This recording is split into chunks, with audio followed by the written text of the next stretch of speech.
चला तर मग आज आपण वाचूया शिवपुराणाचा मराठीमध्ये पहिला अध्याय, विद्येश्वर संहिता, अध्याय पहिला, कलयुगातील अधोगतीविषयी मुनींचे प्रश्न.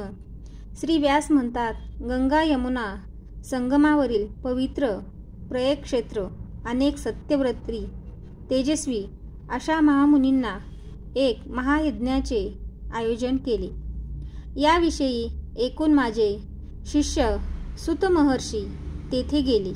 तेव्हा सर्व मुनींनी आनंदाने त्यांचा आदर सत्कार करून त्यांना विचारले, मुनिवर्य, आपण ज्ञानसागर आहात, त्रिकालदर्शी आहात. कलियुगात निर्माण होणाऱ्या भयानक परिस्थितीविषयी आम्हाला सांगायचे आहे. आपण आम्हाला याविषयी मार्गदर्शन करू शकाल.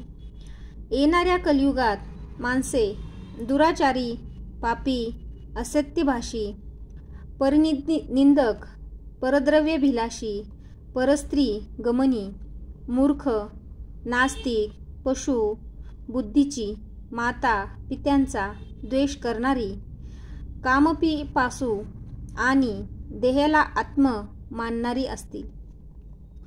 कलियुगात चारही वर्णाचे लोक पापचरणी असतील.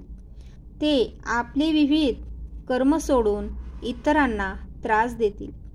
सारेच जण आपले काम केवळ पैशासाठी करतील.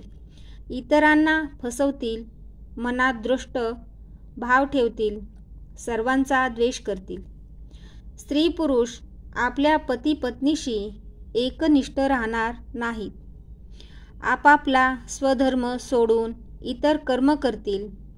विद्वानही केवळ वाद घालणारे भोंदू मूळ असतील.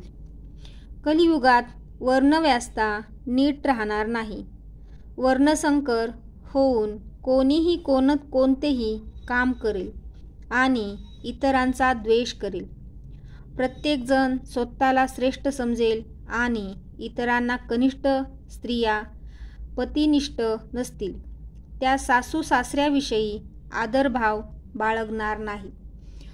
तर मुले आई वडिलाविषयी भक्ती नसणारी, असत्यवादी आणि रोगट शरीराची होतील.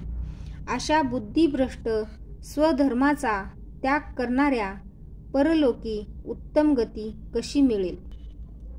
सुत महोदय, ज्या उपायाने कलयुगातील अधोगती थांबेल असा काही सोपा उपाय सांगावा, कारण आपण सर्व जाणणारे आहात. व्यास म्हणाले.